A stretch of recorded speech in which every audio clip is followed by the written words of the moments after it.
Welcome sa DRS 2.0. Fresh at nagbabagang happenings ba ang hanap mo? Mga padabarkads man yan o mga trending topics? Pwes, sagutin natin yan.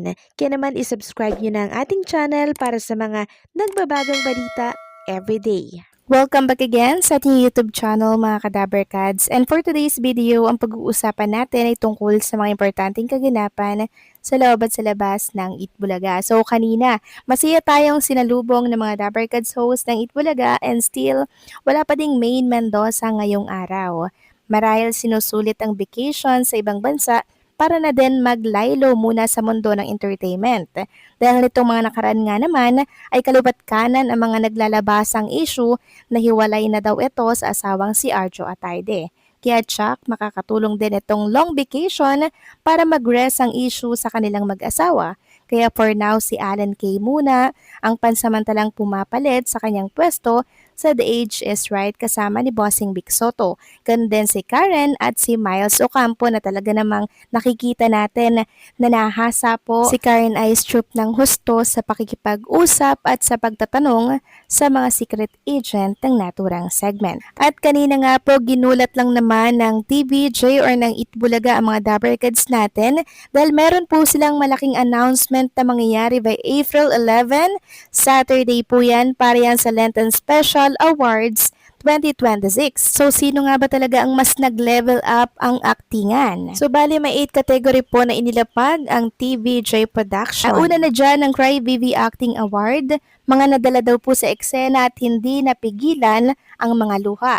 So, ang nominee, Ann Ferrer, the CEO, Karen Aistrup, the CEO, Maine Mendoza, Bahay Aruga. So pumili lang kayo dyan ng bet ninyo at mag-react kayo sa picture ng mga Dabarkads natin na nominee. At pangalawa naman, Best Actor, Actress in One Scene. Sabi nga ng Russian actor and theater director na si Konstantin Stanislavski, there are no small roles, only small actors. So the nominee po andyan si Yonil Kim with 1 and 81 minutes exposure in My Forever, Casey Bueno with 1 and 20 minutes exposure in My Forever. Samantha Rascal with 1.25 minutes exposure in My Forever. Ba Bailey with 1.35 minutes exposure in My Forever.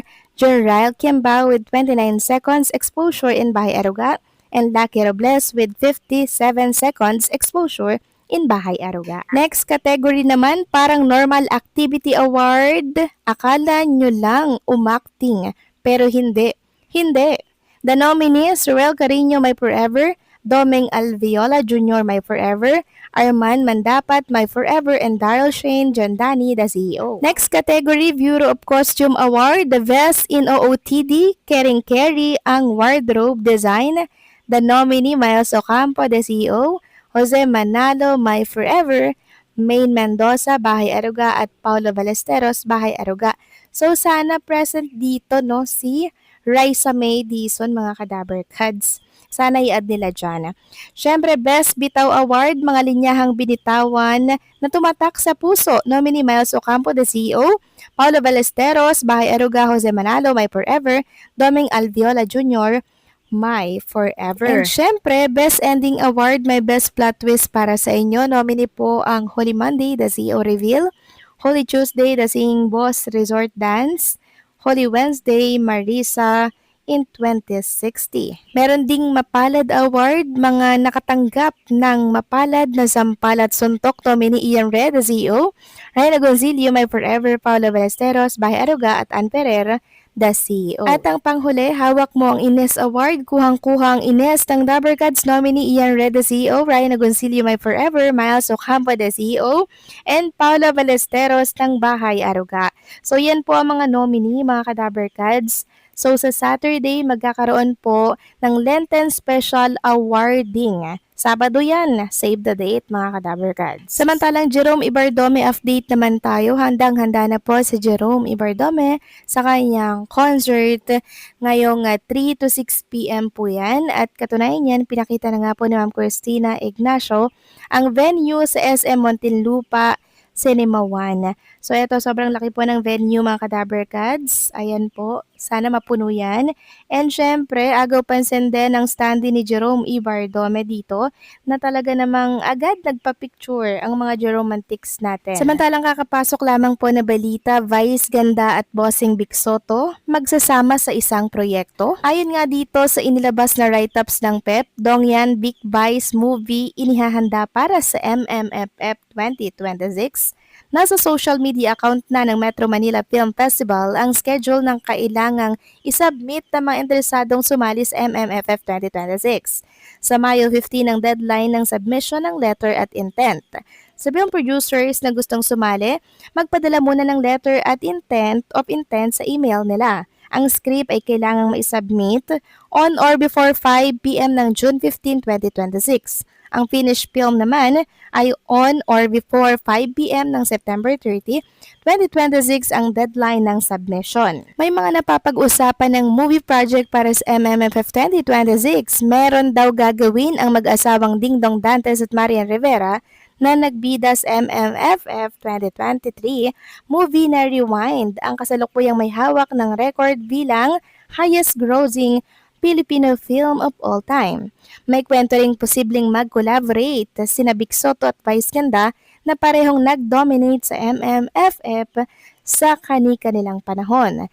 Tsak na meron pang magagandang materials sa mga malalaking film production kagaya ng Star Cinema, Viva Film, GMA Pictures at Regal Entertainment. May iba ring independent producer na nag-iisip ng magandang script na isasubmit sa MMFF pero alam nilang mas malaki ang tsansa ng mga malalaking film production. So, totoo bang may pelikulang pagbibidahan daw ng sex bomb dancers? Kainitan kasi ngayon ng sex bomb kaya malay natin baka tuloy-tuloy ring hanggang sa pelikula. Pero ang katanungan, are producers still willing to produce movies for MMFF?